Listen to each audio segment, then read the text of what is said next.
Сайн байцгаана уу хүнд үзэгчдээ. Өнөөдөр манай дефакто нэвтрүүлгээр цөлжилтийн тухай ярина. COP17 гэж болж байна. Энэтэй холбоотойгоор ер нь яг энэ чинь судалж хийж байгаа юм тусгай институт байна Монгол улсад. Газар зүй геоэкологийн хүрээлэн гэдэг. За энэ хүрээлэнгийн доктор профессор Ахмадовтой Хавланбекгүйтэй одоо энэ тухай ярина. Ахмадын Хавланбек Шинжлэх ухаан академийн газар зүй геоэкологийн хүрээлэнгийн цөлжилт судлалын төвийн эрхлэгч. Техникийн их сургуулийг ойн инженер мэрэгчлэр, Монгол Улсын их сургуулийг биологийн чиглэлээр, хөдөө аж ахуйн их сургуулийг хөдөө аж ахуйн шинжлэх ухааны доктор зэрэгтэй тус төгссөн. Говьалтай аймгийн их говийн чандам нь байгалийн нөөц газрын мэрэгжилтэн. Байгаль орчин ногоон хөгжлийн яамны харьяа ан агнуурын хүрээлэнгийн эрдэм шинжилгээний ажилтан.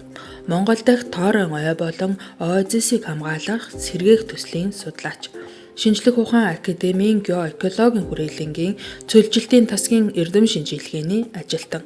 Геоэкологийн хүрээлэнгийн цөлжилт судлалын төвийн эрхлэгчээр ажиллаж байсан. Элсэн тасархай дахь эрдэм шинжилгээ туршилтын станцын захирлын албыг хашиж буй. Монголын говийн цөлд загин ой болон ООЗ-ийг хамгаалах сэргээх цөлжилттэй тэмцэх доройтсон хуурайсан газрыг нөхөн сэргээх ойжуулах ногоон бүс байгуулах чиглэлээр судалгаа хийдэг. За сайн байна уу? Сайн байна уу? За та эхлээд танай хүрээлэн юу хийдэг тухай эхлээд тэндээс эхлэе. За манай чинь шинжлэх ухааны академийн харьяа газар зүй геоэкологийн хүрээлэн гэж байгаа. Хүрээлэн маань Монгол орны нийтдээ бол 10 салбартай. Монгол орны хэмжээний хүрээлэн газар зүй, хүрээлэн буюу орчин, тэрний өөрчлөлт, усны нөөцийн одоо төлөв байдлын шинжилгээнүүд, ус бохирдож байгаа эсэг тэрийг нь бас судалдаг. Түүнээс гадна хиймэл дагуулын мэдээ боловсруулах юм бүхэл бүтэн салбартай. Ингээд Монгол орны хэмжээний одоо хүрээлэн буюу орчин судалгааны одоо том хүрээлэн одоо байгаа гэж ингэж хэлмээр байна. Хэдэн хүн ажилладаг вэ? Нийтдээ бол 156 хүн ажилладаг. За. Тэ. Энэ 156 хүний бараг 70-80% нь одоо доктор ийм одоо магистр зэрэгтэй ийм эрдэмтэл байна. Эрдэмтэл. Та энэ дотроо ямар төвийг хариуцдаг вэ? Бид нар бол хуучин газар зүй шинжлэх ухааны академийн хүрээлэнд геоэкологийн хүрээлэн гэж байсан. Тэгээ геоэкологийн хүрээлэнд шинжлэх ухааны академийн ерөнхийлөгч болон тэргүүлэгчдийн шийдвэрээр тухайд шинжлэх ухааны академийн ерөнхийлөгч Чадраа гэж академик хүн байлаа. Тэгээ Монгол орны хэмжээний энэ цөлжилтийн асуудал ер нь байгаль орчны төлөв байдлын асуудал нэлээд хүндрэх нь. Тийм учраас энэ чиглэл дээр судалгаа явуулах хэрэгтэй байна. Монгол орны хэмжээний цөлжилтийн үнэлгээ хийх хэрэгтэй байна гэд цөлжилтийн судалгааны төв гэж байгуулсан. Хэдэн онд байгуулсан? 2000 онд байгуулсан. Ер нь бол 1997 онд ерөнхийдөө шийдвэр нь гараад. Тэгээд дараа нь 2015 онд бас нэг засгийн газрын тогтоолоор өөрчлөлт болоод газар зүй геоэкологийн хүрээлэн болсон юм. Тэгээ эндээ бол нэг бүтсэн хэвээрээ ингэж явж байгаа. За тэгээ та энэ дотроо энэ цөлжилтийн судалгааны төвгээд ажиллаж ш. Танд тэгээд та одоо энийг байгууллага хариуцдаг хүн гэж ойлгож байгаа. Хэдэн хүн ажилладаг тантай? Манайд бол нийтдээ 20 хүн байгаа. За харьяанда 3 одоо судалгааны станц гэж байна. Нэг нь бол одоо хуурай хээрийн бүсэг ойд хээрийн бүсэг төлөөлүүлээд 9 тасархай гэж Булган сумын Аршаан цумын нутагт байгаа. За Булган аймгийн Аршаан цумын нутагт байгаа. За хоёр нь бол хуурай хээр солирк хэрийг төлөөлсөн Говьсүмбэр аймгийн Сүмбэр сумын нутагт байгаа. Гурав дахь нь бол Тариалангийн бүс нутгийг одоо төлөөлж Дархан аймгийн Орхон суманд ийм 3 стейшн дээр тус бүрдээ 2 хүн ажилладаг. Тэгээ эндээ бол цөлжтэй тэмцэх чиглэлийн технологийн туршилтуудыг хийдэг. Тэрнийгээ бол шууд одоо нэвтрүүлэх хэмжээндээ. Тэрнээс гадна мониторингийн судалгаанууд хийдэг. Эргэн тойрын байгалийн бүс бүслүүд дээр ондоо байгаа. Тийм учраас байгалийн бүслүүд дээр ургамлын хэв шинж хэр зэрэг өөрчлөж байна вэ гэдгийг ингээд судалдаг. За. Нарийн судалдаг ийм судалгааны станцууд байдаг. Тэгээ энийг хийхдээ тэр саяын хүмүүсийн очоод яг газар дээр нь одоо физик аргаар хэмжихээс гадна энэ сансрын химэл дагуулын мэдээллийг ашигладаг юм байна тий. Тэр мэдээллийг Монгол улс ч энэ ч нэг бүр алс орбитын химэл дагуул шүү дээ тий. Энэ хинээс яаж авдаг юм? Хин тэр химэл дагуулыг хин ер нь хариуцдаг. За энэ химэл дагуул манай бүхэл бүтэн салбар бий. Тэгээ манайд бол бас модисын химэл дагуулыг ашиглах юм эрх төслийн хэрэгжээд эрх нь бол нэгдсэн байна. Хиний модис гэдэг нэг хим юу бид нар ашигладаг юм юу байна. Химэл дагуулын мэдээлэл. Тэрнээс гадна хамтын ажиллагааны хүрээндээ. За. Бүгд найрамд хятад улсын одоо шинэ ухааны байгууллагын хүрээлэнтэйгтэй хамтраад тэдний одоо химэл дагуулын мэдээллийг авч хамтран боловсруулах юм чиглэлээр хамтарсан төсөл хэрэгжүүлэх чиглэлээр ажиллана. Тэгэхээр энэ хятадын химэл дагуул энэ модис энэ хоёр химэл дагуултай юм тий. Энэ яг манай улс орны бүтээр нь хамарч байгаа тий. Бүтнээр нь хамарч байгаа. Тэгэхээр яг энэтэй холбогдоод бас манайхан гэж ярьж байгаа өөрийн химэл дагуултай болмоор байна гэж ярьдаг. Одоо зарим тодорхой баг хэлж байгаа бах. Тэр нь зүйтэй юу үгүй юу таны зүгээс? Ер нь бол юу гэдэг юм бэ? Химэл дагуулын зураг авалт нь одоогоор бид нэ 250 м өндөрийг бол ашиглаж ах шиг байгаа юм. За. Тэгээ энэ бол нэлээд наривчлалтай хийж чадвал бид нар байгаль орчны чиглэлийн тэрний ховсол өртөцийн чиглэлийн судалгаа хийхэд улам л юу гэдэг юм дөхөн болно. За судалгааны дөхөн болно гэсэн. Илүү болно гэсэн. За одоо байгаа химэл дагуултай энэ мэдээллүүдээ аваад энэ одоо цаг хугацааны хувьд юмны өөрчлөлтийг хөрсний, усны тий тархалтын өөрчлөлтийг тавхан гаргаад байгаа юм байна. Тэгээд газар дээр нь бас хэмжиж баталгаажуулж байгаа юм байна. Тэгээд энэ бүхний үр дүнд одоо Монгол улсын энэ цөлжилтийн тухай зөндөө олон судалгаа хийсэн, зөндөө олон танилцуулга хийсэн байна. Вебсайт дээр энэ үнэхээр олон тийм юмуд хийгдсэн байх юм аа. Тэгэхээр хоёул энийг арай нэг одоо хүмүүст ойлгомжтой ярмаар байна. За цөлжиж байна гэж ярьж байна. Яг ямар процессыг яг цөлжүүлдэг гэж байна. Тэгээд тэр нь одоо хичнээн хэмжээнд болчиход байгаа. За бид нар бол цөлжтэй хэмжих конвенцийн гишүүн орно. Дэлхийн конвенц. Дэлхийн конвенц. Тэгээд Нобелийн конвенц гэж нэрлэдэг юм л да. Энэ гишүүн орны хувьд бол энэ Монгол орны хэмжээний сүлжтэй үнэлгээг хийгээд жил болгон одоо чинь 5 жилд нэг удаа тайлангаа өөх үүрэгтэй. Ягаад гэвэл бид нар энэ тэр сүлжтэй тэмцэх чиглэл дээр юу хийж байна вэ гэдгийг бид нар бол тайлагнаж авах учиртай юм байна. За. Тэгэхээр 1987 онд энэ бол Монгол орны энэ төлөв байдал ямар байна гэж Туркменийн судлалын хүрээлэнтэй хамтраад тухайн газар зүйн хүрээлэн гэж байсан. Монгол орны хэмжээний сүлжтэй Туркменийн судлалын хүрээлэн гэж байсан.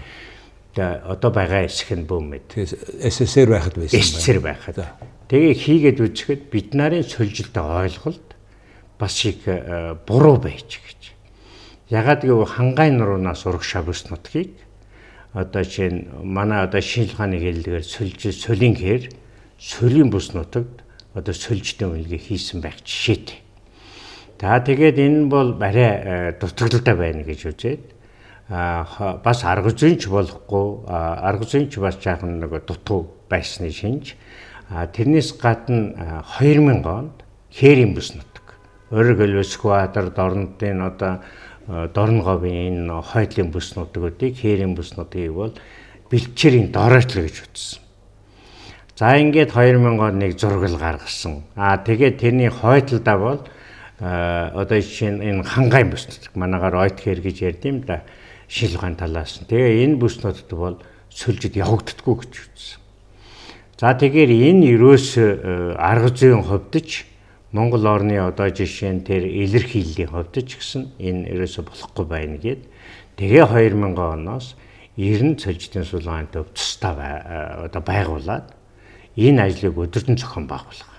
Ажил бол одоо миний нуруунд дээр ирсэн. Ягаад гэвэл энэ бол ганц хүрээлэнгийн хийдэг ажил биш. Ягаад гэвэл цагуур талаасаа үзэх ёстой, газар зүй талаасаа үзэх ёстой, ургамал талаасаа үзэх ёстой, бүр явбал геолог талаасаа ч үзэх ёстой. Ягаад гэвэл бидний геологийн олон мянган жил тогтсон энэ тогтс маань хэр зэрэг хэвэрэг вэ гэдгийг бид нар бас үзэх ёстой юм болоод байгаа. Тэгээ 2000 оноос 2006 он хүртэл маш одоо жишээ нь тухайн үед бол газар зүйн хүрээлэн гэж байлаа. Ботаникийн хүрээлэн гэж байгаа. Тэгээ ус цагуурын хүрээлэн, тэгээ манай геокологийн хүрээлэнгийн сольжтын судалгааны төв толгойлоод Монгол орны хэмжээний одоо үнэлэг одоо 6 жилийн суурь судалгааны төсөл хэрэгжүүлсэн. За 6 жилийн. Тий. Тэгэхээр энэ бол маш хүнд ажил байсан гэдгийг бид нар бас хэлэх ёстой. Ягаад гэвэл байгалаар шинэ хувьц өөрчлөлт бол нэг жилдээ нэг өөр шинэ бороо орчвол шал өөр болчдөг байх жишээтэй. Тэгэхээр энэ зэрэг олон жилийн явц. За тэгээд энээсээ бид нар сольжтой тэмцэх одоо конвенцийн тодорхойлолтоор бол сольжилт гэж юу вэ гэж тодорхойлол гаргасан байдیں۔ Энд бол нэгдүгээр уур амьсгалын өөрчлөлт, хоёрдугаар хүний нөлөөллийн улмаас хөрсний био чадварын одоо буурах үзэгдлийг хэлнэ гэж ингэж хэлж байгаа юм. Аль бие осны юм. Тэрнээс гадна зүгээр нэг энгийнээр ойлговол хөрс чинь эрс болж хувирах үзэгдэл гэж энгийнээр ойлгож болно. За. Тэ өөрөөр хэлбэл хөрсний өржил чимтэйг хэсгсэн кийсэд алга болсон байна л гэсэн утга илэрхийлж байгаа юм. Та энэ био чадвархын өөрчлөлтийг ярьж байна. Хөрснийхэн шимт хижээлийнх нь өөрчлөлтийг ярьж байна.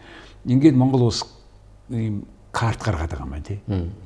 Тэр карт дээр ч л одоо бид өнөөдөр энгийнүүдээр Монгол улсын төдөө хувийн цөлдсөн байна гэж харддаг юм уу? Ямар учиртай? Юукер зэрэг бид нар бол Монгол улс урдаа Төв Азийн хуурай соль яг урд талаасаа нөлөөлдөг. Хойд талаасаа Сибирийн хүй тагаар. Энэ хоёрын яг ингээ уул зуршиг нь Монгол улс байдаг. Тэгэхээр зэрэг ийм байгаа нөхцөлд Монголд бол тэрнээс гадна бид нар далай тэнгисээс халслагдсан. За хойд мөсөн далайгаас гэхдээ бараг 5000 км алсад байна шүү дээ бид нар. Тэгэхээр зэрэг маш хуурай байх нөхцөл нь угаасаа бүрдсэн.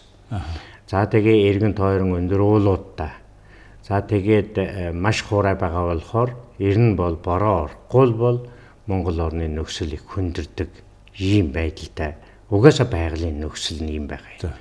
За тэгэхээр зэрэг бид нар эндээ одоо дүгнэлт хийхээр урдаас одоо жишээ нь цөлийн бүс, цөлийн хэрийн бүс, хангаан бүс, ойд хэрийн бүс, тайгын бүс гэд урдаасаа хойшоогоо бид нар байгалийн бүс бүслүүр маш сайн ялгаатай байдаг Монгол орны хувьд. Тэгэхээр зэрэг урдаас нөлөөллүүд өөрөөр хэлбэл цөлийн бүс хойшоо тэлэх тухай асуудал байгаа. Энэ тэлтийн асуудал бол ургамлаар бас илэрдэг талтай. Ягаад гэвэл цөлийн бүст ургадаг ургамал нь хэрийн бүс юм уу?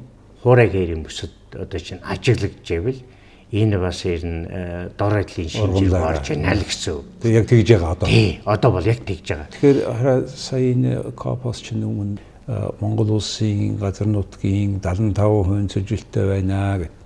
Тэгээд гэсэн чи яг сайттай нууцсан ярьсан чи наад чи хуучин тоо сүүлийн 5 жилийн өмнө гарсан тоо одоо болох 81% байна. Их цэжилсэн дэд байна, тэр нь юм байна гэд тэр ямар учир. Сая бид нар одоо эд ажиллаж байна да. Ер нь бол 90 хэдэн бол гарцсан. 81.2% байгаа. Ягаад гэвэл энэ бол бидний одоо энэ нөлөөллийн хүчин зүйлүүдийн их хүчтэй болж байгаагийн шинж. Ягаад гэвэл Монгол орны хэмжээнд сөлжид нь бол нэлээд нэмэгдэж байна. Ягаад гэвэл урдаас Төв Азийн хэд хуурай сөлийн бүсэнд нэлээд хуурайж байгаа. Энэний нөлөө манай Монгол орных нөлөө үзүүлж байна. Тийм учраас бид нар сольжид гэхээр зэрэг одоо жишээ юу гэдэмдээ уур амьсгалын өөрчлөлтийн тухай бас ярьж болно. Энэ бол бас нөлөөлөл нь байна. Тэрнээс гадна юу гэдэмдээ байгалийн хүчин зүйл гэж бас байна. Өөрийнх нь ягаад гэвэл хитрхийх аадар бороо ордог болсон. Нөө зөөлөн бороо орхоо байсан. Эннээсээ болж усаар илэгдэх явц маш их болж байгаа. Усаар илэгдэх. За тэрнээс гадна геологийн тогтцтой холбоотойгоор одоо юу гэдэмдээ эмзэг одоо чулуулагийн салхиар илэгдэх явц маш их болж байгаа. Салхиар чулуулаг нь эвдэр нэгэдэг шин элс болж хувирч байгаа үзэгдлүүд байна. Энэ хоёрыг чи бид хэн чадахгүй шүү. Энэ хэцүү. Гэтэ бид нар энд бод тасан зохицгол ажиллав. Хараа сая Хүрсгэл аймгийн 90 жил өмнөөс манай нэг ах ярьж байна. манай тэр дархтын хотгоргийн хойны мундаг газар гоошгүй. Тэнд нь бүр илс зөндөө болчлаа гэх юм. Яг энэ саяын таны ярьсан ажил энэ яагаад гэж байна? Алеон гэж тусдаа ярьдаг. Яагаад гэвэл өөр тэр нутаг нь илсрэх гэсэн бай. Суурн. Тэн дээрээ одоо чинь хүний юм уу байгалийн хүчин зүйл нөлөөлөд тэр ургамлын бүрхөвчин өөрөөр хэлбэл ургамлын бүрхөвчин ийсээ хааж яана гэсэн үг шүү дээ. Энэ ургамлын бүрхөвчин алдархаараа энэ бол одоо газрын доорчлолд өртөж байна гэсэн үг. Тэгээд ийс нь гараад ирж байна гэсэн үг. Энэ дарханд ч ажиглагддаг. Тэгэхээр хараа яг энэ асуудлаар за тийм бай сайн цөлжилт 81% юм байна гэх мэт. Одоо яахаа гэдэг асуудал дээр ярил л да. Тэгэхээр та бүхэн би ойлгож байхаар та бүхэн Хятадын академитай цуг ажиллаад ялангуяа манай энэ урд хэсгээр байгаа адилхан говийн бүс байгаа шүү дээ тий. Тэгээ тэнд чинь одоо бүр хүн ингэж хийж болох үгүй юу гэмээр тийм том талбайг ногоон болгоод мод тайраад ингэж шүү. Тэр нөлөөлөх үү бид нарт. Бид тех ёстой юу? Энэ тех ёстой. Ягаад гэвэл бид нар уртлын маань дэнд хуурай. Байгалийн бүс бүслүүд ерөөсөө хил гэж байхгүй. Тэгээд бол кэтэ өр Монголынтай яг адилхан. Ягаад гэвэл тэндээ бол маш их юу гэдэм бэ одоо байгалийн тогтсон газар зүй талаас маш гайхамшигтай. Ягаад гэвэл хэд өндөр одоо шинэ Гималайн нуруунаас шар мөрөнгөч солиор хөрсдөг. Хөх мөрөнгөд энэ баруун талдаа одоо шинэ зүүн талд урсж байгаа жишээтэй. Энэ их усыг эднэр бол маш зөв зөвхөстэй ашиглаж байгаа. Тэгээ шар мөрөн чинь баруун талаас урсд юм уу? Тий энэ одоо ганц хүмүүсаж энэ говаар нь урсна гэсэн үг шүү дээ. Тэгэхээр энэ зэрэг Монгол нутагтай их өмнө говь нутагтай их ойрхон хэдэн шүү дээ. Дорн говийн сааталтай. Одоо манай ганц мод гэж бомбд байгаа. Тэргээр их ойрхон тойрч ирдэг. Тэр гол том гол. Тэгэхээр маш том гол шүү дээ тэр бол. Тэгэхээр энэ зэрэг энэ голыг маш сайн ашиглаж байгаа. Ус суваг татаад ч юм уу, усан сан байгуулад ч юм уу, ингээ говь солиг ногооруулж байгаа. Хоёрдугаар Хятадын бүгд Хятад улсын одоо амьдралын хэв маяг. Юу вэ гэхээр газар тариалан. Газар тариалан хэрвээ хөрсөө хамгаалъя гэвэл ойн зурус байгуулах хэрэгтэй. Манайх хэв маяг өөр. Нүүдлийн малаачгүй. Тийм учраас энэ хоёрын хоорондын одоо зөрүү их байгаа болохоор ойлголт бас маш муу байхын юм аргагүй. Гэхдээ эн чинь бид энийг хамгаалах, ойжуулах ёсгүй гэсэн үг биш. Ягаад гэвэл бид нар одоо Монголын төрөөс бол орхон голыг урагшаага одоо шинэ татах ийм одоо техникийн үндэслэл боловсруулж байна. Бараг дуусч байгаа бах. Хоёрдугаар тийм Хэрлэн гол байна. Хэрлэн гол тэр миний төрөний ярьсан Говь Сүмбэр аймгийн Чойрын нутагт жаахан тохиолын хэсэг байдیں۔ Эндээсээ урагшаага Дорн говь чихтэй жишээ нь орхон Хэрлэн говь билүү дээ. Ийм төслүүд бол ийм усыг бол тийшээ татах юм ажлууд бол одоо хийгдэж эхлэх байх гэж ингэ бодлоо. Тооцоо гарсан уу? Тооцоонуудын тээзүүд нь бол хийгдсэн. Орхон хаанасаа урагшаага гинэ? Орхон энэ Дашин Чилэнгийн нутагаас ийм тохиолын хэсэг байдیں۔ Тэрнийг урагшаага. Тохой. Тий. За. Тий, тэрний сурагшаа одоо жишээ нь Улаан нуур гэж бий. За. Одоо юу Ойрхон гай нутагт урсдаг тэр анги голыг тэтгэх. Улаан нуур дээр бас сутгах. Тэгээ цаашаага өмнө говь дайруулж жишээ нь урагшаага татах. Ийм ажлууд бол хийгдэх. Тэр газрын өндөр намынхаа хувьд ямар асуудал гарах? Энэ бол зарим хэсгийн турбаагаар татах ба зарим хэсгийн илээр татах. Ерөнхийдөө бол урагшаа юм уу, уруу юм уу? Ерөнхийдөө бол энэ Монгол бол газар зүйн хувьд бол урагшаа их уруу штэ. Хойшоогоо өгсөөр. Тэгэхээр бас харьцангуй хямдхан болох нь шүү. Арай гайгүй болох байх гэж бодож байгаа. Тэгэхээр яг ийм жишээнүүд одоо улс оронд ямар ийм жишээнүүд бол маш их байна. Жишээ нь Шинжааны Хятад улсын Шинжааны өртөс хорон гэж бий. Эндий бол одоо жишээ нь өндөр уулнаас их авдаг ус, булаг, жижиг голж гисэн боогоод усан сахилгаан станц хийхин зэрэгцээ усын хоригдлуулад тэнд хоригдлогдсон усын тодорхой хэмжээгээр цөл рүүгээ татаад турбаагаар ч юм уу услтын систем маягтай. Тэгээд тэнд бол маш их хэмжээний одоо хүнсний ногоон дээр тарьж явах жишээтэй. Ягаад гэвэл Шинжаан чинь хөвн тариалтаараа хятад бараг 90% бараг Шинжаанд хийж том газар тий. Тэгэхээр зэрэг энэ бүх одоо цөлийг ургамал ургуултын хугацаа маш хурдтай. Хөрсний хувьд бол бас өршөлшим гайгүй. Ягаад гэвэл эртний ёроолын хурц болохоор тэгэхээр зэрэг энийг ашиглах ийм боломжууд бол байгаа гэж хэлж байна. Тэгэхээр бид энэ говийнхаа нутгууд руу хойноосоо ус татаад Либи явсан жишээ нөгөө Кадафигийн үед чинь цөлжийг уссан шүү дээ тийм ээ. Тэр шиг тийм урагшаа тийм хэмжээний биш байх. Гэхдээ манайх ингээд говийнхаа тодорхой бүс нутгуудад усаа татаад тэгээд тэндээ сан байгуулж ягаад тараахгүй болохгүй шүү тийм ээ. Тэр сан байгуулсан нь өөрөө тэр хавьяа ойжуулах боломж гэсэн үг. Тийм гэсэн үг. Өөрөөр хэлбэл тэр хавийн агаарын чигшил гэж нэг бий. Харьцангуй чиг тэрнийг нэмэгдүүлэх. Одоо манай чинь Говьлтай аймагт байгуулсан л да. Завхан гол дээр. Энэ бол нэлээд шөмжилд өртсөн ч гэсэн одоо бол маш сайхан болсон. Ус нь дүүрэн байгаа. Энэ усыг одоо жишээ нь Говьлтай аймгийн ус нөгөө хүн амын одоо ус бол нэлээд таарах шүү дээ чанарын хувьд бол. Тэгээд тэрнийг чинь хангаж жишээтэй байдаг ч юм уу. Ийм одоо дараа нь тариалангийн эрхэлдэг байдаг ч юм уу. Ягаад гэвэл гуйлангийн модулжлын газар гээд маш том талбайтай услтын системтэй байсан дээр. Энийг буцааж ашиглах ийм ажлуудыг бол хийх бүрэн боломж байна гэж. Тэрнээс гадна одоо Ховдын Эрдэнэ өрөнгийн сумын нөгөө ховд голыг бас усан цахилгаан станц байгуулах тухай ийм одоо ажлууд хийгдэж явах шиг байна.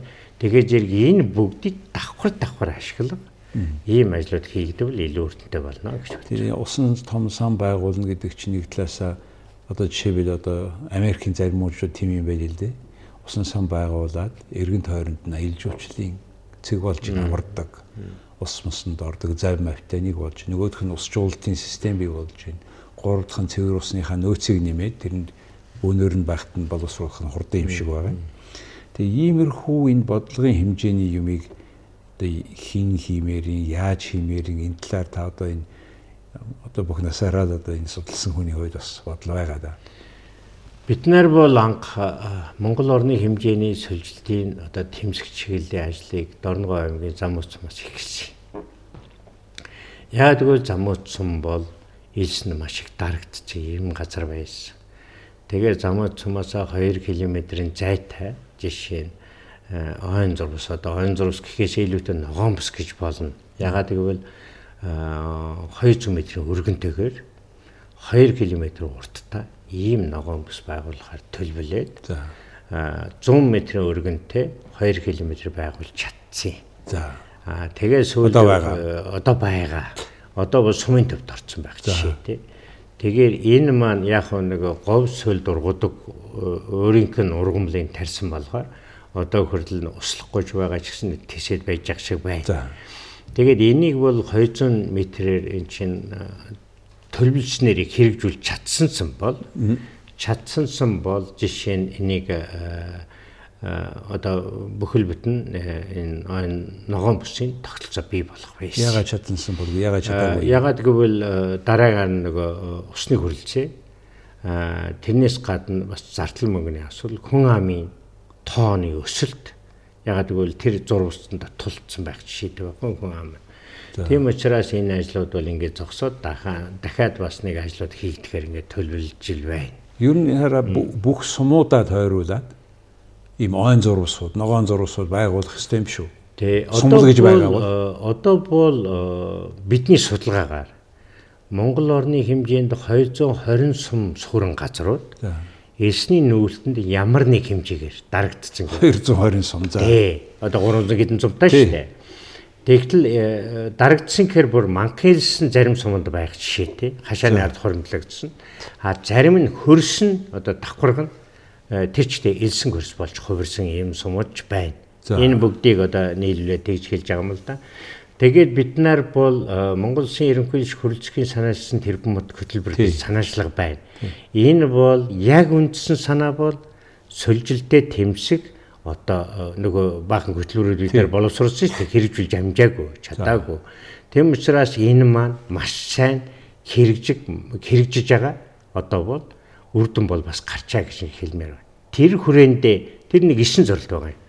Тэр хүрээндээ нэг нь бол одоо чинь сум суурин газрууд дээрээ агро ойжуулалтын төслийг хэрэгжүүлэх гэдэг. Энийг бид нар өмнө говьд хэрэгжүүлсэн. Өөрөөр хэлбэл 50-50 гагаар нийтдээ 100 га талбай. 100 га талбайд ойн зураг говь соёлын бүсэд ойн зураг байгуулахад 27 га талбай үлддэг. Нэг бусд нь эргэн тойрны ойн зурагстай шүү дээ. Тэгээ үлдэхээрээ тэр 27 га талбай жимсхэн одоо юу байдیں۔ Өөрснөө сонирхсан юмнууд одоо тарих. Өөрөөр хэлбэл энийг бол хүнсний хувьсгалтай холбоод ийм одоо хөтөлбөрийг бид нар хийсэн л дээ тэр бүмэдийн хүрээний.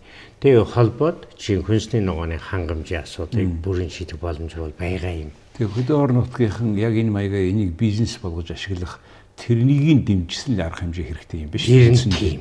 Түүнээс том төсөл гаргаад дээрээс нь мөнгө өгөөл хэд юм тарьчаа яваад гэж болохгүй шүү дээ. Болохгүй. Яг энэтэй холбоотой та тэр замын үүдэд ингээд говьд ургадаг өөрийнх нь юмыг тарьсан гэж ярьж байгаа. Тэгээ миний ойлгож байгаагаар тэгээ саяхан та бүхэн бас загтай холбоотой сонир мэдээлэл олсон байлээ. Тэгэхээр энэ загаа өөрийн тариад болохгүй юу? Болно. Гэхдээ цаг бол бид нар хүн амьдарч байгаа газар. Төв суурин газрууд. Хүн амьдарч байгаа газрууд дээрээ та нөхцөл бий болгохын тулд одоо юу гэдэм бэ гоо зүй мэдрэмж авах хэрэгтэй. Өөрөөр хэлбэл цаг бол жаахан тохиромж муутай урган бол. Ягаад гэвэл нэлээд эртний гарлын урган бол болохоор хорхой шав суглуулж гэдэг юм уу. Бас тийм юу гэдэм бэ одоо говийн одоо юу нэлээд хортой шинжийн тийм аалзнууд энэ төр байдیں۔ Энийг бас цагтай холбоотойгоор энэ маань бас тархан байдаг болохоор тэгээ тархан байдаг бол байршдаг болохоор тэгээ энэ бол яахан тохиромж муутай.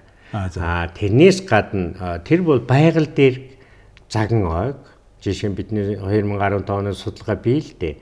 Монгол орны заган ойн бараг 90% нь бараг 70% нь сэрэг болцсон.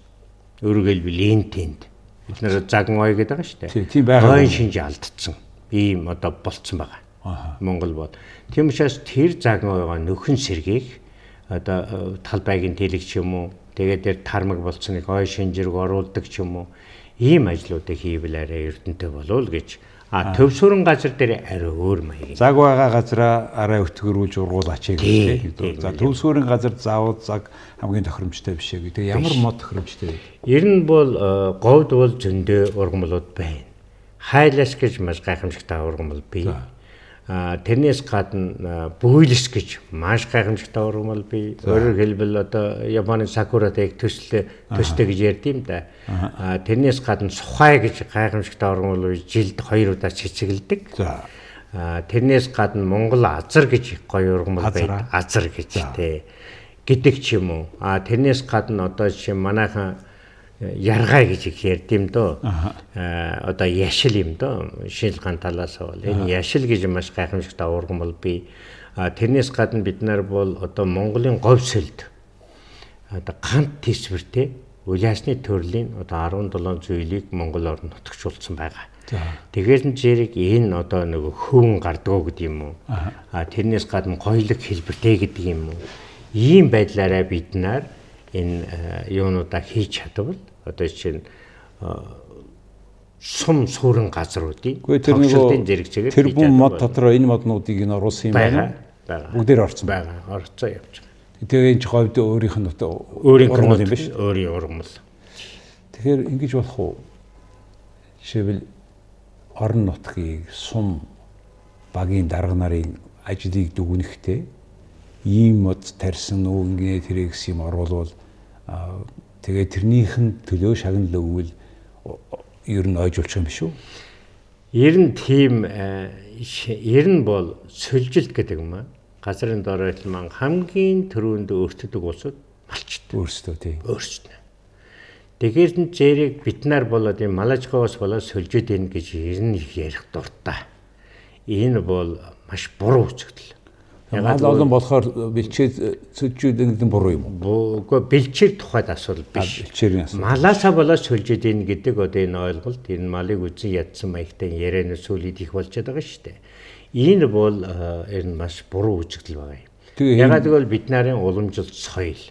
Ер нь энэ үхэнд гэж хэлэхэд би бол Монгол орн 60 сая мал байна гэдгийг итгэдэггүй. Ягаад гэвэл энэ тооны хувьд юу болдог бол гэж бодогдоод байгаа юм. Ягаад гэвэл бид нар түүхээ харах хэрэгтэй. Түүхэнд байж байгаа шүү дээ. Гэхдээ энэ урд өмнө энэ олон мянган жил яаж бид нар амьдарч ирсэн энэ нутагт гэж үзэхээр засаг захиргааны хуваар нь шал өөр байж.